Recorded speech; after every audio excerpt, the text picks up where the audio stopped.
Hello, everybody. Welcome back to the channel. Today, we're here to talk about a show. That's right, I have managed to get back into watching a show.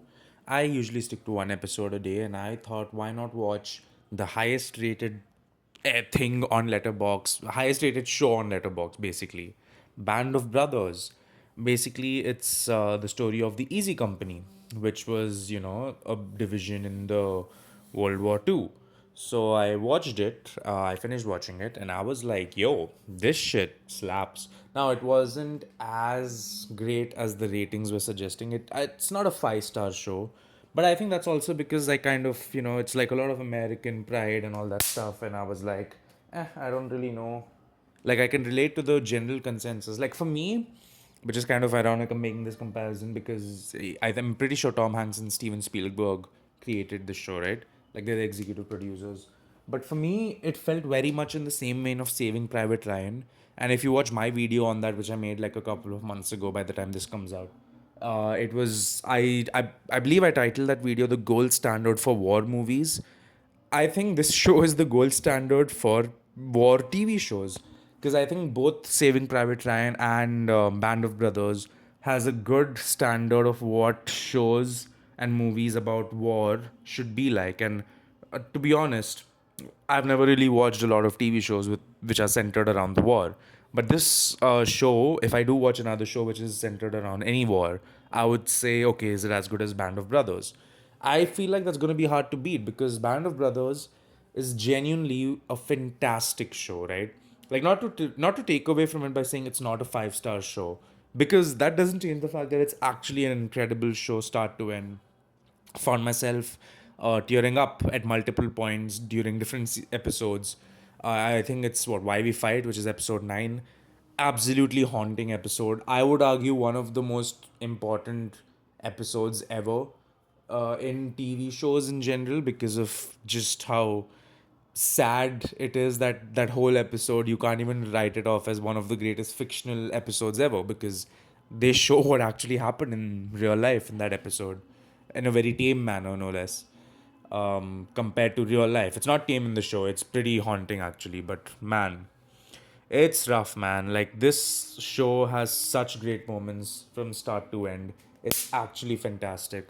It has great performance. First of all, I have to say, Damian Lewis, who plays basically Richard Winters, absolutely fantastic. His performance is so good.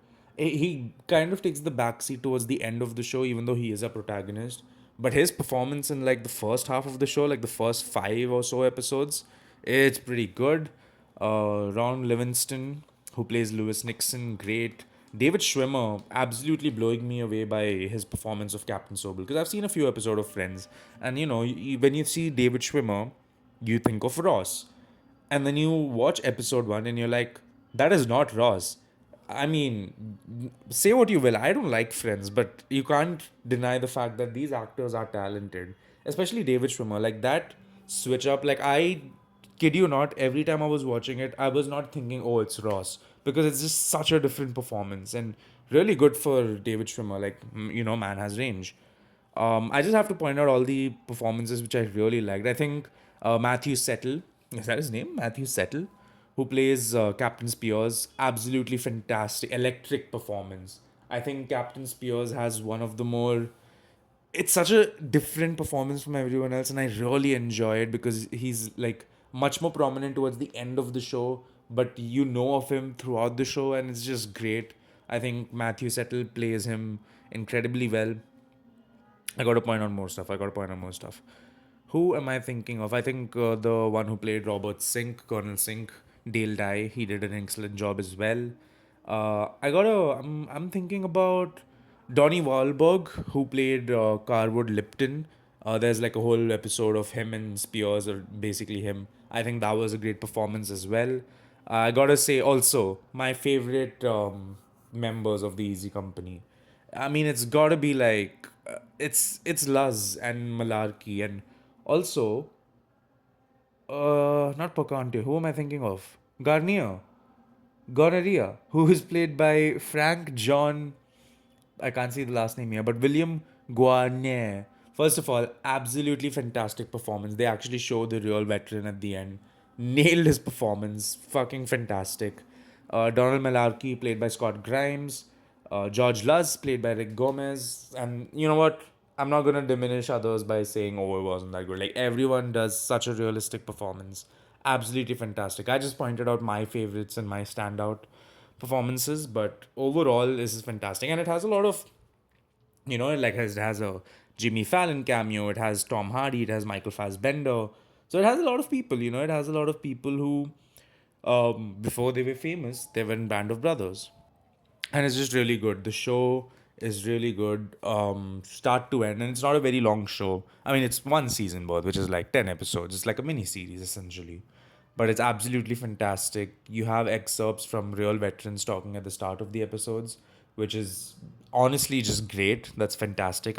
If you're making a show based on real events, I would like to see some real people in it, and I love that they do that. I love that they have those little things. I love the last episode. It feels arguably maybe the single greatest season ever, because there's nothing to follow up. It tells the story of the Easy Company from start to end.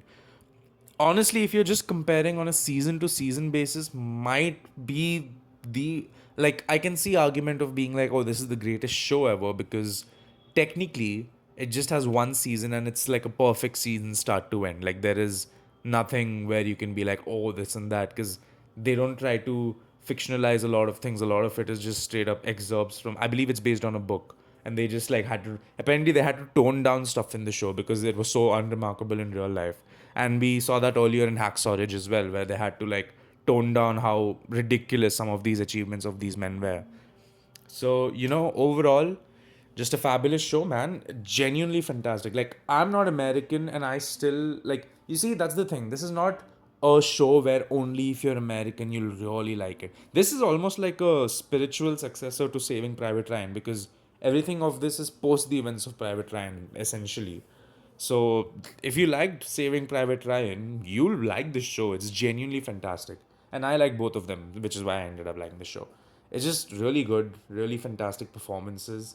My favorite episodes, I feel like I should also mention that because, since I watch one episode a day, it's not like, of course, I'll find it hard to like remember the early episodes or remember every episode, but I won't forget the stuff I really liked. I do think the first episode is good. It's like a good opening. For me, is it Bastone? Bastone, which is episode 6, which is basically the medic episode. That is a fantastic episode. I absolutely love that. That episode felt so good. The Breaking Point, which is the very next episode, is also an absolutely fantastic episode. Why We Fight, I think, is one of the more important episodes of the show, and in general, I think it's a very important episode to be shown to people. So yeah, I think for me, like, The Breaking Point and Bastone are fantastic pieces of television. Like, genuinely some of the best episodes I've seen, just because of what happens in them, and especially Bastone. Now that I really think about it, like, the like what makes the other episodes good is like a payoff, or like, there's characters you really love and something being affected. Bastone is just, I believe it's the Doc Crow episode. Again, I hope I'm not misremembering, but for me the medic episode was the best episode. Like, we get the insight of arguably one of, it's not going out and fighting, but it's like saving lives. And of course, Hacksaw Ridge kind of had that in like a thing, but that was a movie and you can't really get into much depth. And even though this was one episode, it really highlighted what medics have to go through, because it wasn't about just one person, it was about medics in general. And honestly, an incredible episode on its own, and an incredible show all around. That's going to be it from me. It's fantastic. I can't really sit here and sing any more praises because it's highly rated and considered one of the greatest shows of all time for a reason. Like, it's not one of those, oh, you can argue. Like, it's genuinely just a fantastic show from start to end. If you're not into war stuff, might not be a cup of tea. But honestly, man, fantastic. I mean, respect to every single veteran who's fought in any war, because war is hell and there's no way of looking at it. I mean, I don't, this video comes out in 2027. By the time I'm recording this, there's war happening right now in the world. And yeah, it sucks. Anyway, that's going to be it from me. Don't forget to leave a like and subscribe, and I'll see you all in the next one.